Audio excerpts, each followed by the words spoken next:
tipping point. So up till now, there's been 5 plagues. And Pharaoh himself has hardened his heart 5 times.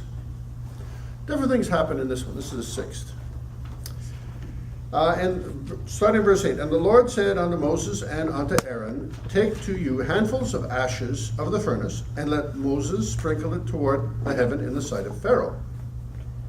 And it shall become small dust in the land of Egypt, in all the land of Egypt, and shall be a boil breaking forth with blains upon man and upon beast throughout all the land of Egypt.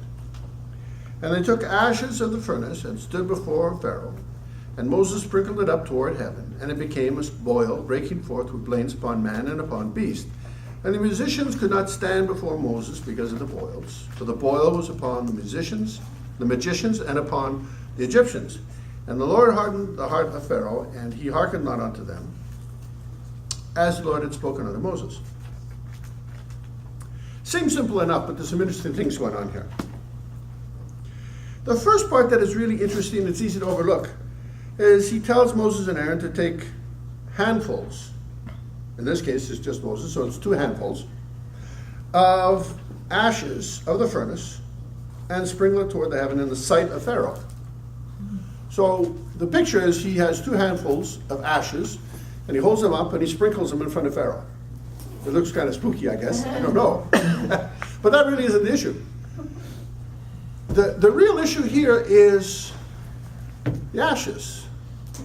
People don't think much about ashes. It's like, well, it's left over after burning, right? And burning can be destructive. I mean, when houses burn, forests burn, etc. But for the most part back then, it was a positive thing. Well, you used it to warm your house, you used it to cook your food. So you're not really thinking about the leftovers, the ashes, you're just thinking about the fire. It's kind of interesting because that's what it's like in our life. We're busy looking at the fire, but we're not looking at the ashes. God's looking for the ashes, we're looking for the fire. What do I mean? God is in the process of purifying us, and he burns off the impurities. It says silver tried in the fire 7 times. In fact, in Isaiah chapter 48, verse 10, he talks about how we all know many are called but few are chosen. But in Isaiah, in chapter 48, it says we're chosen in the furnace of affliction. When the fire comes on, how do we react? Do we act like spoiled kids? Well, this shouldn't happen to me. Well, this is wrong. Well, it's not right. Or do we just okay, God's working on my attitude. Of course you don't like it. That's why it's called affliction. If it was fun, you wouldn't call it affliction. And it wouldn't be hard, would it? No. It wouldn't feel like fire. But we focus on the fire, that is the affliction, and God's focusing on the ashes. What do you have left after you get rid of all the dross, all the junk? What have you got left? So this is, when he takes the ashes, it's almost like taking us when we're refined. It seems insignificant. It's ash. You can't burn ash. It's already burned up. He holds it, and just lets it go, and it becomes fine dust, and it turns into boils. It doesn't sound like that big a deal, except that this is actually considered, academics really consider this actually like a mild form of bubonic plague. The word doesn't translate so much as boils, but as burning. When you take it out of the original Hebrew. So it's like burning boils. This didn't just bother people, this also killed people and beasts. Now it was like every other plague, it was a judgment of gods in Egypt. There was a god of medicine that was torn down by this, and also they had a number of gods that were animals. There's at least 2 that were cows, and there was cattle, there was cats, dogs, and all of this stuff. It was all cursed. But the other really interesting thing about this is before, of course, here is Pharaoh, and he had all his magicians around him, and here's just Moses and Aaron. But now, and first of all, they could kind of duplicate what Moses did. Not quite. I mean, it's like when he threw down his staff ate up all of their staffs. But Pharaoh thought, no big deal, parlor trick. And then there was 5 judgments where he hardened his heart, where in the first couple, they could match it, and then they couldn't match it anymore. But now, this is different. How's it different? Because the judgment that Moses brought, they not only couldn't duplicate, they couldn't live with it. It says they had to leave. They had to leave. They had to get out of there. So here is Pharaoh standing there probably with his boils. And here's Moses and Aaron standing there without the boils. And all the Israelis, he said they checked to make sure that, and the Israelis, they were all free, and their animals were all free, but Egypt had boils. It was like God also judging the magicians of Egypt. Like, your witchcraft cannot hold up. It's just not going to hold up. The last thing that's interesting about this is, says in verse 12, and the Lord hardened the heart of Pharaoh. The first 5, God hardened his heart. He hardened his own heart. Now, God hardens his heart.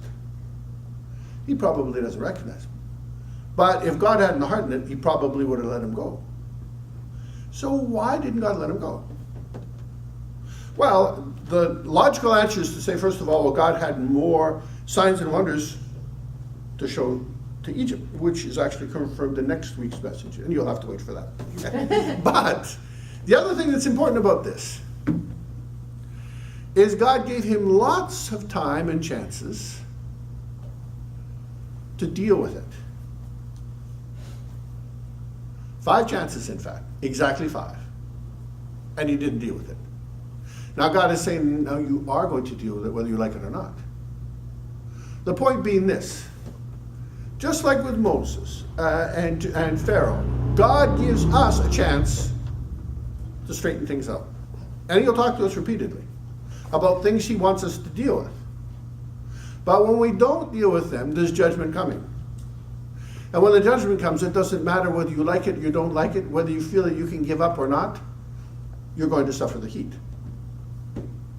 So now, because he rejected God on the first 5, hardened his heart, now the next 5 he has to suffer, and he thinks he's not giving up. And towards the end, all of his people are saying, the country is ruined, it's destroyed, just let him go, just let him get out of here. But he couldn't hear them because God wouldn't let them. He had to finish what he started. He gave him lots of chances. 5 chances. And so it is with us. God gives us chances. Clean up our stuff. But he'll bring us to a point, it's like, okay, I'm going to make sure you don't cave now. You have to suffer the full extent of what you brought on yourself because you haven't listened to me. You see that actually manifest in Israel itself. Israel and Judah. Towards the end of both kingdoms when they were carried away. It was prophesied, and then it happened. And they were crying. Too little, too late. As I say, a day late and a dollar short. So, what's the lessons of today? Don't think that whatever you have is insignificant. Because whatever you think is insignificant in your hand, God can turn it into something great. Ashes. God's in the process of turning us all into ashes. Getting rid of everything that causes smoke and heat. Boiling down to something that's like, we're insignificant. Because what's insignificant in the eyes of man is significant in the eyes of God. What's a small deal in the eyes of man is a big deal in the eyes of God. He took this ash, didn't seem to be anything, sprinkled it, became boils. Which is actually kind of a surprise, because guess how early soap was made? It was real simple. It was the fat of animals mixed with ashes. Ashes from fire. That's how soap was made. And so what could have been used for cleansing brought disease. The actual opposite. God can do whatever he wants with us once we're in that place. We just have to get to that place. And how do we get to that place? We yield to God. We come to the place where we're saying, like Jesus said, not my will, but yours be done. It doesn't mean that we don't have preferences. It just means that we give those preferences to God, knowing that he's going to give us his very best. And what we're asking for is probably less than what he's got for us. So it's always good to give up what you want, because he's always got better for you. So today, it's a plague, but it's actually a message of hope. Moses had nothing.